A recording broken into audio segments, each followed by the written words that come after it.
আজকে সকালে ঘুম থেকে উঠেই দেখি এখানে নিচে জল পড়া, তারপরে এই যে সামনে জল পড়া, এখানে একটা পাপড় ছিল, এইখানে একটা পাপড় ছিল, সব ভিজে ডুবুডুবু হয়ে গেছে, পুরো ঘরে জলে জল। কোথা থেকে জল আসলো দেখি, ফিল্টার পুরো খালি, এই অবধি জল ছিল, ড্রামের এই অবধি জল ছিল, পুরো ফিল্টার খালি, দেখতেই পাচ্ছ একদম নেই। এই যে তলিতে একদম এসে জলটা এই যে আছে, এই যে এখানে, এই যেগুলো সব পাপোশটা ধুয়ে দিলাম আর এখানে মুছে নিলাম, তবুও এখনও কিন্তু জল চ্যাপচ্যাপ করছে, দেখতে পাচ্ছ, ফ্যানটা চালিয়ে দিয়েছে এই কারণে। জলওয়ালাকে ফোন করা হলো, এখন জলওয়ালা কখন আসবে কোনো ঠিক নেই, তার আগে তো খাবার জল লাগবেই। তো ওই যে এখন উপায় নেই, ওইখানে ও নিচে ওই যে টাইম কল থেকে এখন জল নিচ্ছে, ওটা তো খাই না, কারণ মাঝে মাঝে ভালো দেয় আবার মাঝে মাঝে খারাপ দেয়, জানি না আজকে কেমন হবে, ওই জন্য বলছে 2 বোতল জল এনে রেখে দেয় এখন আপাতত খাওয়ার জন্য, জল জানি না কখন আসবে না আসবে। কেমন জল গো? হ্যাঁ, পরিষ্কার?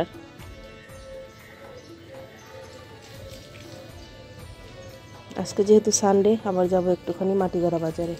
মাটিগাড়া বাজারে গেলে কি মানে মাছটা খুব সুন্দর পাওয়া যায়, ফ্রেশ মাছ পাওয়া যায়, এই কারণে সানডে করে যাওয়া হয়। এখন বাজে ঘড়িতে 9টা, আর বেরিয়ে পড়লাম, মেয়েও সঙ্গে যাচ্ছে কারণ কান্নাকাটি করছিল আজকে যাবে, তো এই যে ওকেও নিয়ে যাচ্ছি। আর তাড়াতাড়ি গেলে কি মাছটা ভালো পাওয়া যায় আর বেশি। তো এখানে এসে প্রথমে বকফুল নিয়ে নিলাম, কারণ এখানে আসলে এই যে মানে উনি আর কি বকফুল নিয়ে বসে, আর মাছ নিয়ে আসতে আসতে শেষ হয়ে যাব দেখবো, তাই বললাম না আগে বকফুলটাই নিয়ে নেব।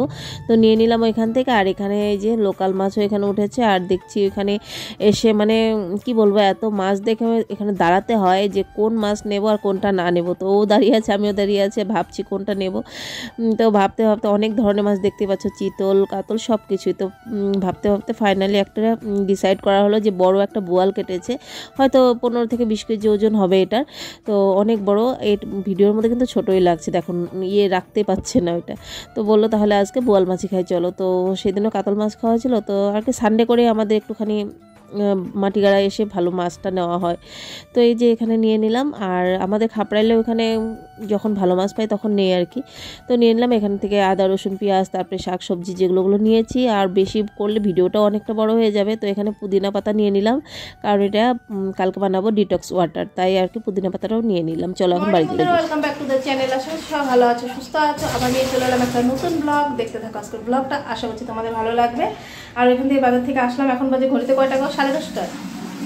হ্যাঁ, 10:30 ঘড়িতে বেজে গেছে, আর সকালে ব্রেকফাস্ট না করেই গেছি, এমনি বিস্কিট খেয়ে গেছি। তো সকালে গেলে না মাছটা ভালো পাওয়া যায়, পরে মাছ শেষ হয়ে যায়, মানে শেষের দিকে হয় আর কি, তাই। তো চলো এখন ব্রেকফাস্ট বানিয়ে নিই। আজকে বানাবো হচ্ছে গিয়ে লাচ্ছা পরোটা এগ রোল, তো যেটাকে প্যাকেটে মানে দোকানে কেনা পাওয়া যায় লাচ্ছা পরোটাটা, ওইটার এগ রোল বানাবো। তো এটার জন্য এই যে এখানে বসিয়ে দিলাম একটা কড়া, তার মধ্যে দিয়ে দেবো সাদা তেল, অল্প একটুই দেবো, বেশি দেবো না, সাদা তেল দিয়ে দিলাম। তার মধ্যে এখন দিয়ে দেবো ছোটো চামচের 1 চামচ আদা রসুনের বাটা, আদা রসুনের পেস্ট দিয়ে একটুখানি নাড়াচাড়া করে ভাজা করে নিয়েছি, হালকা আর কি ভাজা করে নিয়ে তারপরে গাজর আর হচ্ছে গিয়ে ক্যাপসিকাম, তার মধ্যে হচ্ছে গিয়ে একটুখানি লঙ্কা, কাঁচা লঙ্কা কুচি, তোমরা এটা ঝাল অনুযায়ী দেবে যেই যতটুকু খাও। তারপরে দিয়ে দিলাম বাঁধাকপি কুচি। তো এগুলো সবগুলোকে দেখতেই পাচ্ছ কীভাবে কেটেছে, লম্বা লম্বা করে কেটেছি, যাতে দেখতেও সুন্দর লাগে, খেতেও ভালো লাগে। আর দেখবে দেখতে সুন্দর হলে কিন্তু ওই রেসিপিটা খেতেও কিন্তু খুবই ভালো লাগে। তো এখানে এটা হালকা করে ভেজে নিচ্ছি, বেশি কিন্তু ভাজা ভাজা করবো না। আর এই এগরোলটা তোমরা একবার বন্ধুরা ট্রাই করে দেখো, তারপর বলো যে কতটা ভালো লাগে এগরোল খেতে। এইভাবে একবার এগরোলটা ট্রাই করে দেখো। তো দেখো দিয়ে দিলাম একটুখানি নুন, যাতে সবজিগুলোর মধ্যে একটু নুন হয়। আর এখানে দেখো ভাজা ভাজা হয়ে গেছে, হালকাই কিন্তু আমি ভেজে নিয়েছি, আমি কিন্তু বেশি একটা ভাজিনি, দেখতেই পাচ্ছ তোমরা। আর এখানে এখন দিয়ে দেবো হচ্ছে গিয়ে টমেটো কেচাপ। তো এটার মধ্যে টমেটো কেচাপ দিয়ে দিলাম, আর টমেটো কেচাপটা দেওয়ার পরে দেবো হচ্ছে গিয়ে শেজওয়ান চাটনি। শেজওয়ান চাটনিটা কিন্তু অনলাইনেও পাওয়া যায়, তোমরা যদি না হয় তোমরা বাড়িতেও যে কোনো চাটনি বানিয়েও দিতে পারো, বা না থাকলে না দিলেও হবে, সস দিয়ে খালি বানিয়ে নিও। তো দেখো এখানে শেজওয়ান চাটনিটা দিলে আর একটু বেশি টেস্টি হবে। তো দেখো এটা দিয়ে এখন একটু হালকা নাড়াচাড়া করে নিয়েই ওইটাকে এখন হয়ে গেছে, এখন গ্যাসটাকে অফ করে দেবো। কত সুন্দর সবজিটা হয়েছে, আর খেতে সবজিটা দারুণ লাগছিল এগরোলের মধ্যে। তো এখানে নিয়ে নিলাম লাচ্ছা পরোটা। তোমরা যদি লাচ্ছা পরোটা না হয় তাহলে বাড়িতে রুটি বানিয়েও কিন্তু করতে পারো। তো দেখো লাচ্ছা পরোটা এটা এখন খালি প্যানের মধ্যে আমি ভেজে নিচ্ছি, তারপরেই দেবো একটু সামান্য সাদা তেল দিয়ে ভাজবো। প্রথমে ভেজে না নিলে কি হয়, প্রথমে তেল দিয়ে দিলে না ওটা জিনিসটা একটু যেহেতু কাঁচা কাঁচা থাকে তাহলে মানে ভাজাটা ভালো হয় না। আর হালকা তেল দিয়ে ভাজলেই কিন্তু লাচ্ছা পরোটাটা ভালো হয়, বেশি তেল দিয়ে ভাজলে লাচ্ছা পরোটাটা শক্ত হয়ে যায়, প্যাকেটেরটার কথা বলছি। যাই হোক, এখানে একটা ডিম গুলিয়ে নিলাম, আর দুটো করে ডিম দিয়ে করলে বেশি ভালো হয়।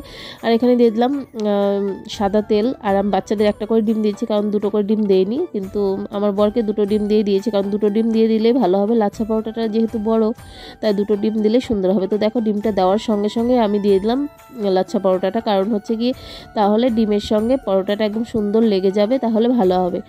তো দেখো দিয়ে এখন এটাকে আমি সুন্দর উল্টিয়ে নিলাম, আর এখন নামিয়ে নিয়ে এখানে যে সবজিটা আমি বানিয়ে রেখেছিলাম এই সবজিটাকে সুন্দর করে আমি সাজিয়ে নেব এগরোলটা বানানোর জন্য। তো দেখো এখানে সুন্দর করে সবজিটা সাজিয়ে নিয়েছি, আর এই সবজিটা যত বেশি দিবে না অতই মানে টেস্টি লাগে। আর কাঁচা পেঁয়াজ একটু দিয়ে দিলাম, কারণ আগে তো দেইনি, এই জন্য কাঁচা পেঁয়াজটা এইভাবেই দিতে হবে, পেঁয়াজটা আগে দিলে ভালো লাগবে না। কাঁচা পেঁয়াজ দিয়ে তারপর একটুখানি ভাজা বাদাম দিলাম, তোমরা যদি চাও বাদাম না খেতে তাহলে না দিলেও হবে। তো দিয়ে দিলাম টমেটো সস, দিয়ে দিলাম, আর দিয়ে দেবো এটার উপর দিয়ে শেজবান চাটনি বা মোমো যে চাটনিটা হয় মোমো চাটনিটাও দিতে পারবো, বাড়িতে যে শুকনো লঙ্কা টমেটো দিয়ে বানাবো এই চাটনিটাও দিলে কিন্তু ভালোই লাগবে।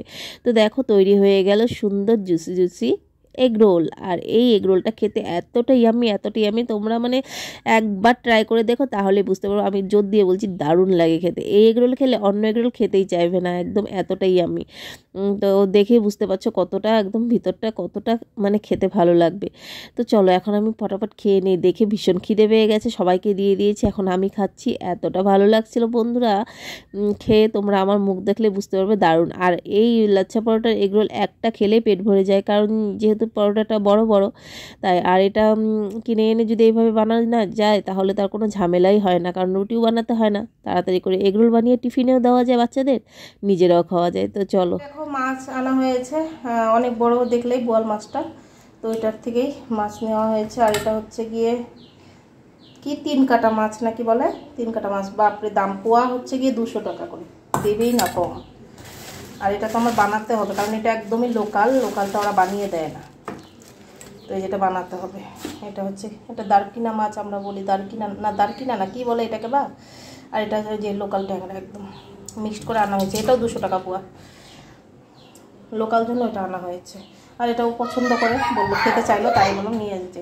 অনেকক্ষণ পর আসলাম, আর আজকে আসার একদমই সময় পাইনি, কারণ হচ্ছে কি এত টাকা সানডে হলে মানে বেশি কাজ, দুজনে করেও মানে করতে পারছিলাম না। এখন বাজে 2:30, কিন্তু স্নান আমার হয়নি, সব মানে রান্না হয়ে গেছে। আর বাইরে দেখো পুরো ম্যাক করেছে, পুরো কালো হয়েছে, পুরো কালো হয়ে গেছে।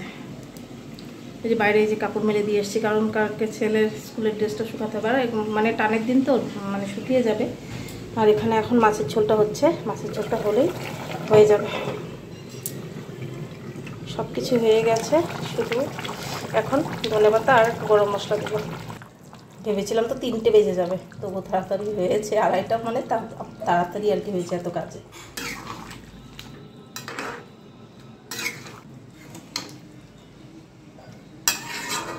বোয়াল মাছের লাল লাল করে ঝোল, পেঁয়াজ রসুন দিয়ে বোয়াল মাছটা ভালো লাগে, তাই ওইরকম করেই করলাম। কী কী রান্না করেছি দেখিয়ে দিই। এখানে হচ্ছে লেবু সঙ্গে হচ্ছে এই যে কাঁচা কাঁচা মিষ্টি কুমড় যা আছে ওইটা রসুন আর কালো জিরে ফোড়নে দিয়ে ভেজেছি, খুব ভালো লাগে এটা খেতে ভাত দিয়ে মেখে। আর এখানে হচ্ছে গিয়ে বোয়াল মাছের ঝোল, আলু দিয়ে বোয়াল মাছের ঝোল। তো এখন ওদেরকে খেতে দিয়ে দিই, তারপরে আমি স্নানে যাব। দেখতে তো দারুণ হয়েছে, খেতেও।